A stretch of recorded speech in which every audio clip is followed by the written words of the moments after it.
Hello, everyone. I am Keith Garcia, Artistic Director of the FilmCenter and founder of the CinemaQ Film Fest.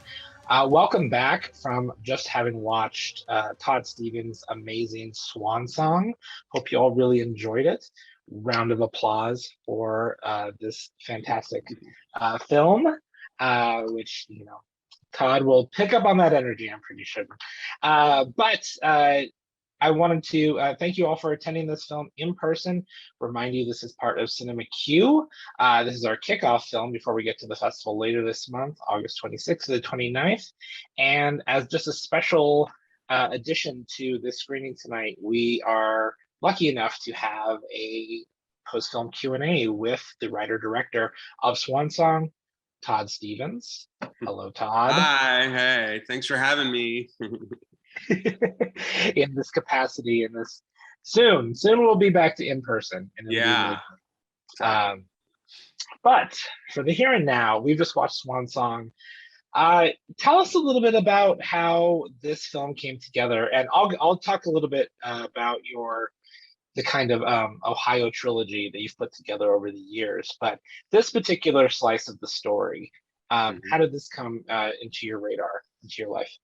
The character that you just saw was based on a real person in my life, who I grew up in that town, and yeah, I always, when I was a little kid, I would, how there's like the downtown area. I live like not super far from there, and I would see this fabulous man like walking around downtown in the 70s, who looked completely different than anybody.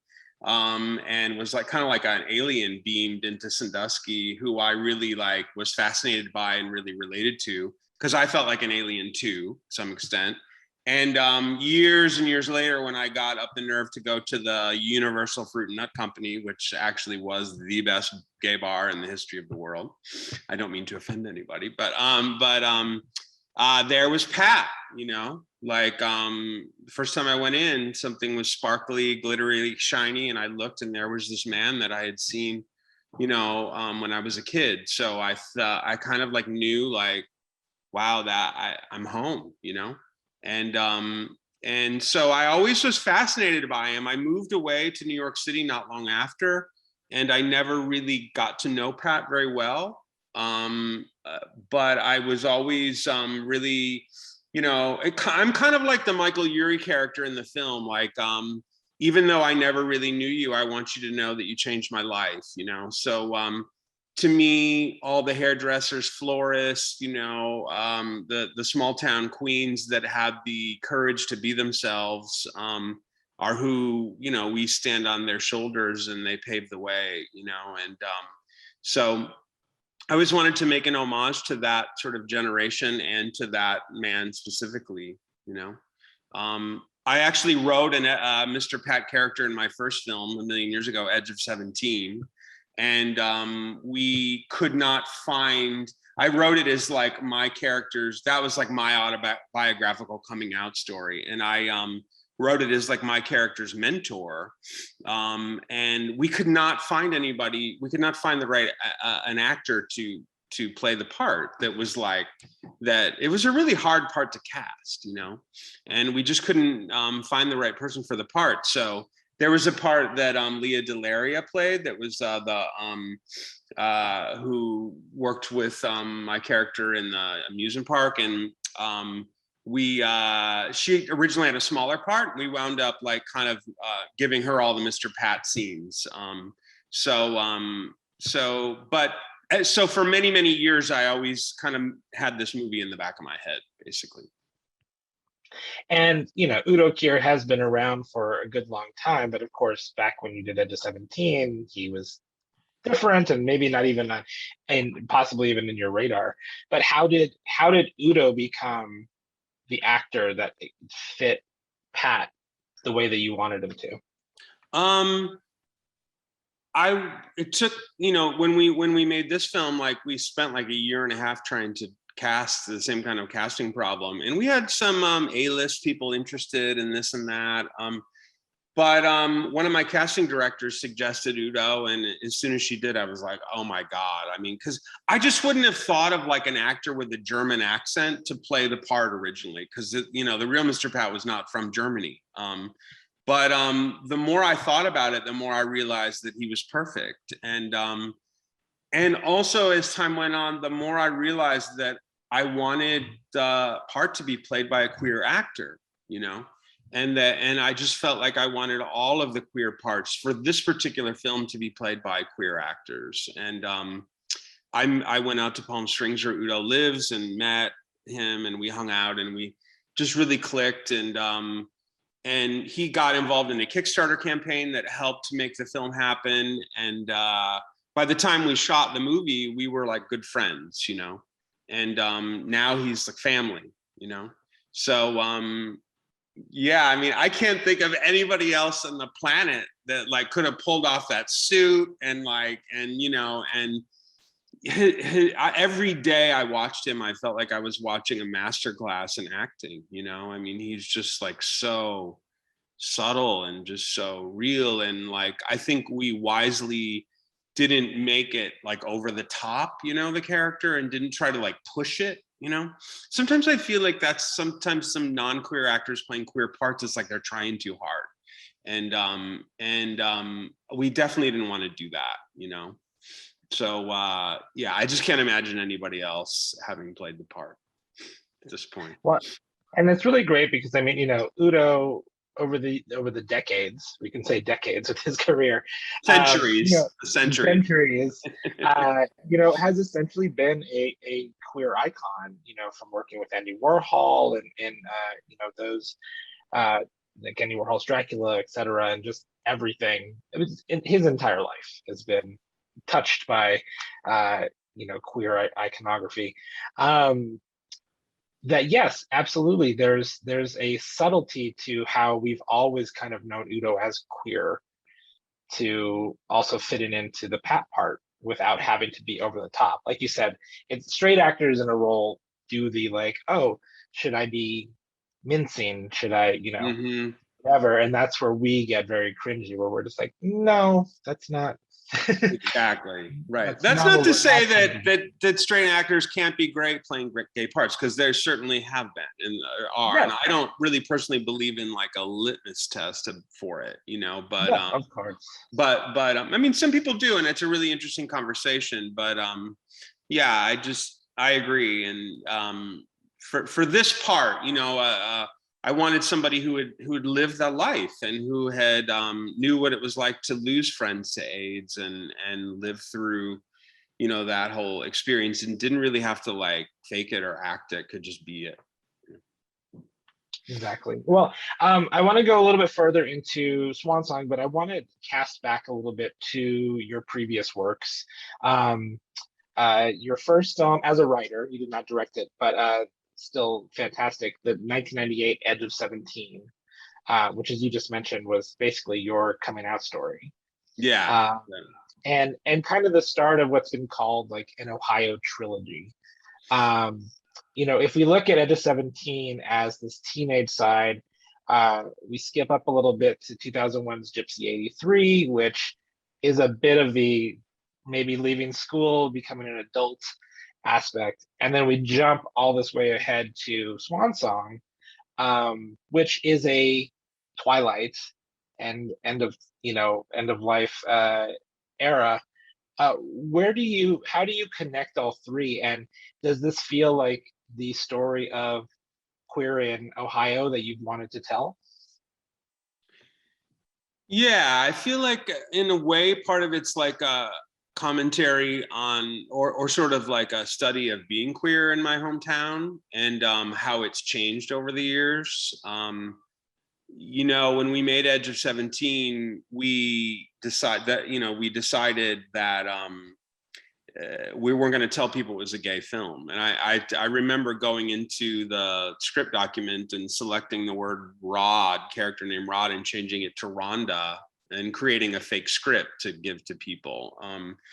And people did ultimately find out, and it was problematic, you know, like there were people that were upset, and it's like crazy to think about that. But when you're filming in a small town, you need to get a lot of help, from locations and as extras, and because we don't have a lot of money, so we require community participation, and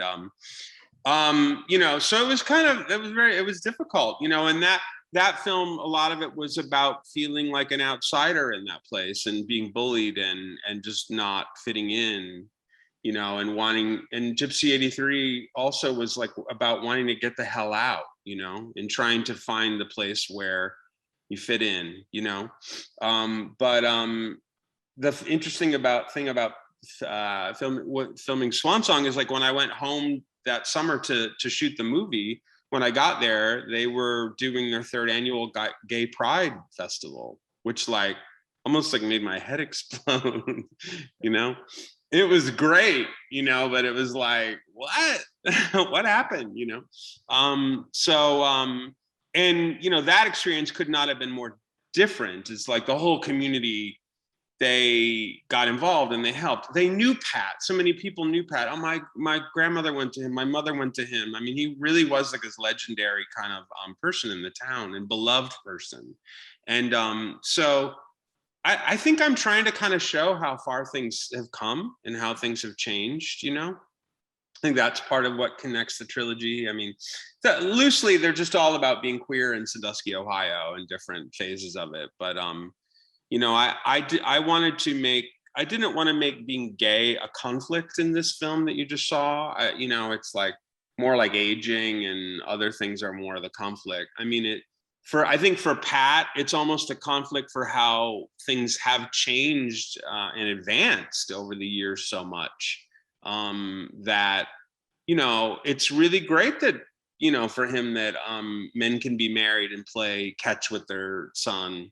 But it's a little bittersweet because, like, he never had that and he never will,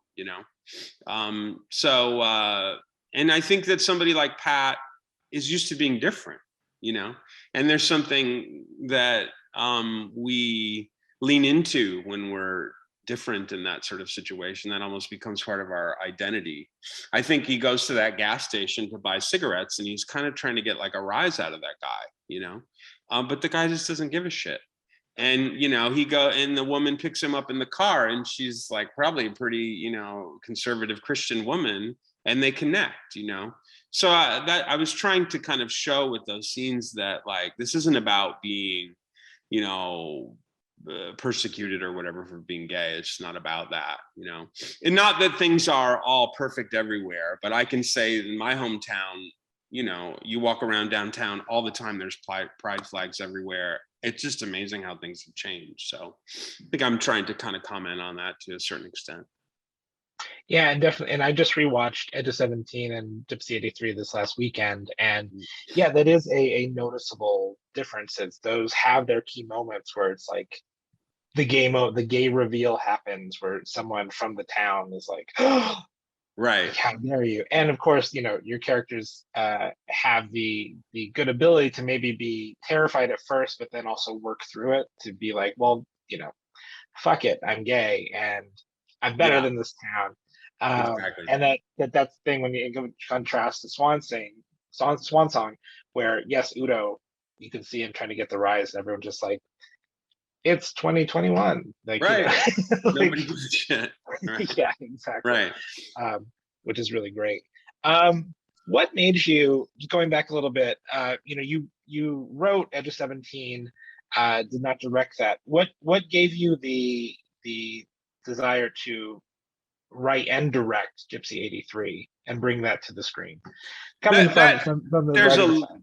There's a very long explanation to that question, but I can sort of make it very short and say that I originally was the director of Edge of 17. Okay. And I actually, I casted and rehearsed it and did all the prep, and I shot. This is kind of like a sad story, but oh no, I shot. No, it's not that sad. It wound up being fine, but I directed about a quarter of it. And in the middle of the shoot, like, I had like a total breakdown, like because we were back in my hometown. I was trying to like recreate my life down to the most infinite detail, which really isn't possible. And I also hadn't been there in a long how old time. were you? How I old were you was at the time? 30. Okay. Yeah, I was 38. So, you know, it's my first film. I got part of, I mean, directing a feature film is overwhelming to begin with, but like that really wasn't what it was. It was like going back home and forgetting what it had been like, you know, and you know, there's racism and there's, you know, homophobia and my parents at the time asked me even to not tell people what the movie was about, you know, and so there was something sort of soul crushing, and as I had described earlier, about going back home and making a film who was like about affirming myself as a gay man, yet like kind of being secretive and going back into the closet as a production. So there were a million different reasons, but I mean I you know was originally the director of it, so you know making the decision, it was terrible, you know, like I had this like horrible bout of depression and like, you know, and so you know realizing, and I really felt like I failed in life, like I and I'm sorry, I'm not trying to make this like a therapy session, No, but no. it's like all my life I thought I knew what I wanted to do, and I finally had the chance to do it, and I totally fucked it up, you know. And so you know, but I thought I was doing a bad job, and but you know, as when I looked at the footage later, I was like, oh wow, you know, it wasn't maybe exactly, maybe, you know, maybe some details were a little bit different, you know, but I was like a perfectionist and was trying to make it like exactly the way it was. Like I said, it just is impossible. But I realized that I had captured the essence of the 80s and that time period. But no, it was pretty amazing, you know, when I realized that I wanted to do it again. And that's kind of what Gypsy 83 was. My ultimate goal with Gypsy 83 was to like be at the wrap party, to AKA to still be standing at the end of it. And, you know, after lots of work on myself before I made that film, like I went from having a really hard experience to like loving every second of it, which is, a lot of it's like about being a control freak and letting that go. You know, I learned to like to just push for what I wanted, but at the end of the day, you just kind of have to go with the flow. And you know, and that, so I learned like a lot of, so it sort of sucked at the time that that happened, but it really made me a better person. So sorry for that long explanation. No, that's But yeah, it's part of the journey. You got to yeah, explain. exactly. Yep. Well, and to your credit with Gypsy 83, especially just rewatching it, is like it feels really good. Like as like watching it, I'm like, this is a filmmaker who like got up on that step and was like, this is the story I want to tell, and I'm going to tell it this way. And it's a very natural debut, is basically how Thank I've you. always viewed it. And then just rewatching it was like, you just got it right so many times in this movie. So The interesting thing about that, I just want to say really quickly, is that right now I'm doing a director's cut of that film, because like so it there was so much that got cut out. I wasn't happy with the original editing, so we're kind of like reconceiving it, and yeah, the original version's great, but the new version's like going to be a million times better. So people could watch out for that maybe next year. Yeah, and I'm really excited knowing that information. And to our viewers, I will make sure that you get to see that director's cut next year at the C. Awesome. Ooh, yeah. Probably invite you out to introduce it. Oh my God, I would love it. One of the things you do really well too is working with these very iconic people, these very iconic actors. Udo, well, obviously, in Swan Song, but Gypsy 83, the amazing Karen Black. Also, jump into Swan Song, Linda Evans, Jennifer Coolidge. Like, these are, some people would consider some of these actors at this point long in the tooth, or kind of like, you know, B-list, C-list, etc. But they're perfect in your films. Like, and I want to know what it was like deciding that these were the people that you wanted to put in the films, and if that was like, oh, we'll never get Karen Black, and then suddenly it was very easy, and the way just a dream to work with? How did that all come together? I mean, those situations were people that I had sort of been obsessed with, like, growing up. I mean, Karen Black I just loved, she was like my favorite actress as a kid, and the woman who designed the costumes for Edge of 17, Anne Crabtree, like had worked with her, and that's like how we got, the script to her, and she really responded to it. And it was just like, it's like a dream, like you get to work with your idol. Same with Coolidge. I mean, oh my God, I've been obsessed with her forever. And I'm just now watching White Lotus, and it's like, whoa, you know what I mean? She's just so, and people joke, and even Jennifer Coolidge was telling me that a lot of people say that she reminds them of Karen Black, so I don't know what that genre or tribe is or whatever, but it's like, there's just something a little different and a little out there maybe, but they just have so much heart, and they're so quirky in like a great way. I mean, just another one that I remember, like, we're not an actor, but I got to do the theme song of another gay movie with Nancy Sinatra, who was like another one of my like lifelong idols. Yes. So that's like one of the most fun parts about making these movies, is like getting able to work with these people that like just like that I just kind of worshipped, and that they turned out to be wonderful and amazing. Sometimes they say be careful, like, you don't want to meet your idols or whatever, but in those cases, they're just all people that I became friends with, and I miss Karen a lot. She just came out with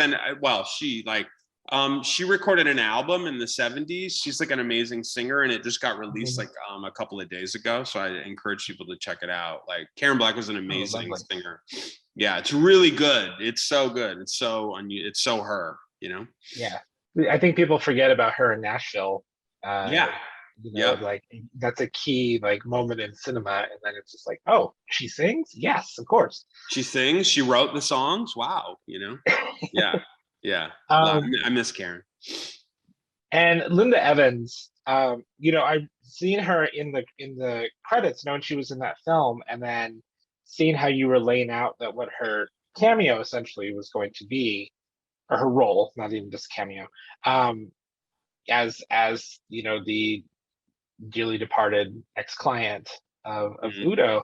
When we finally get to the end, like, it's just so, that's another where it's just like, this is just perfect casting. Like, of course it's a Linda Evans type, who was this woman, which just adds even more function to everything. It's just that character. Thank you. That's interesting. I mean, I'm glad to hear you say that, because like I had a couple other producers before the ones I wound up with that said, first of all, cut that scene out in the coffin where they have the conversation. Like, it just, doesn't, where does that come from? Like, it doesn't make any sense, and then it's like, okay, well, if you're going to have it, we'll cast like a local actor, because it's such a small part. I really fought to keep that in there, and all of the kind of like magical realism in the film. And to be honest, like, some of the stuff wasn't even in the script, or, but it was just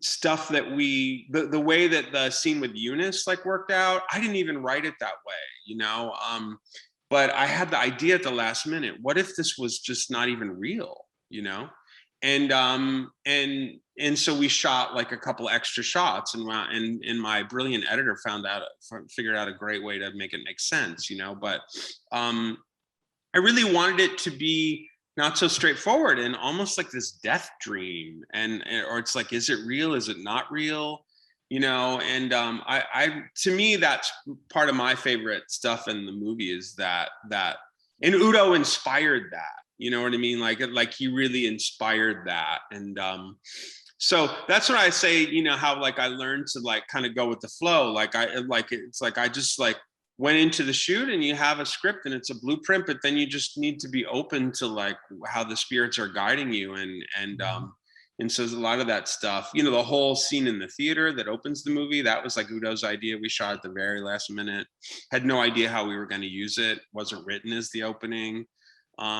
So I just, you know, and just another point that I want to say is like, I really realized that when I was making the film that I was like rousing the dead, you know, like I'm not to sound corny, but it's like, you know, I was making Mr. Pat's gone, and so many of the people and friends of mine that died of AIDS back in the day, and like I felt like I was like stirring the dead, you know, and I felt them, like I felt them, and not to sound totally cuckoo, but it's like I felt like they were like guiding me, you know, like through the process, and it was intense, you know. And but really wonderful. But yeah, Linda Evans, I mean, I felt like it needed to be somebody with presence like that, you know, that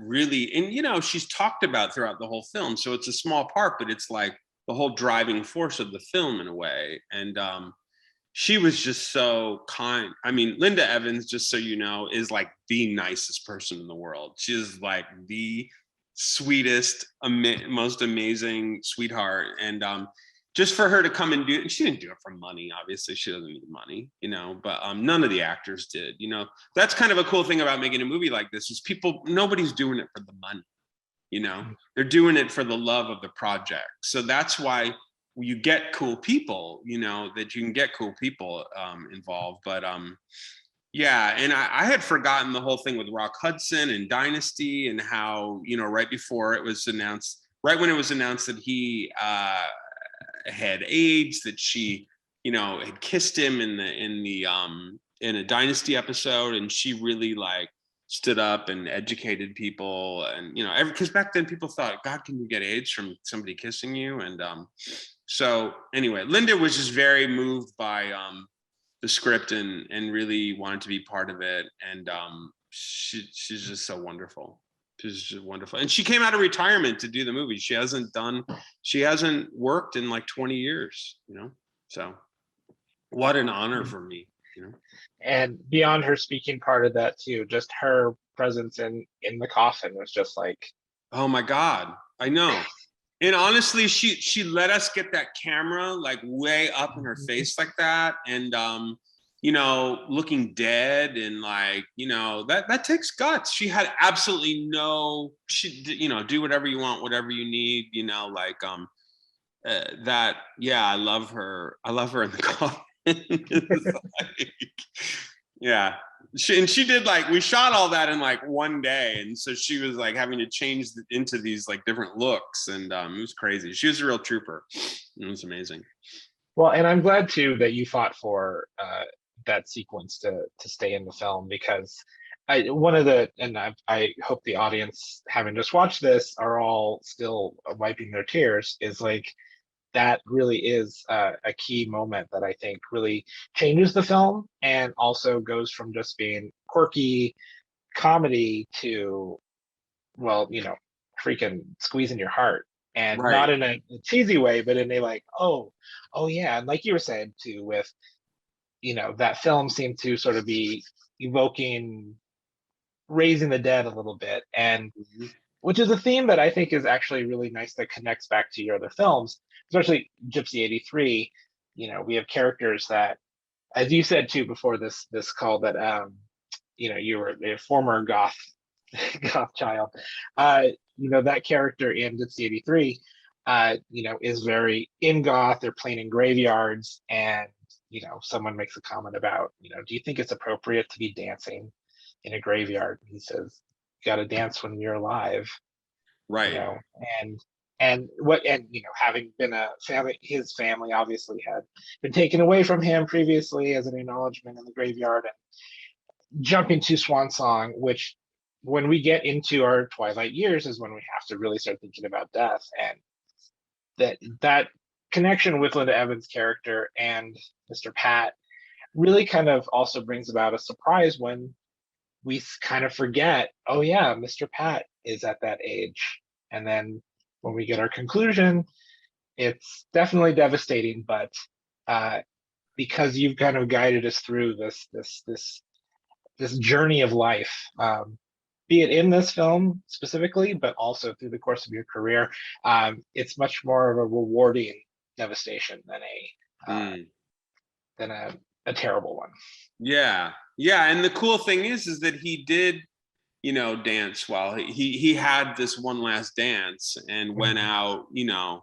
I want to die like that. I want to die like on a couch, you know, like with my leg crossed and having just done my best work, you know, and put on the best shoes, stolen the best shoes. Yeah. Yeah, that was, I was sitting right here when I wrote it, you know, and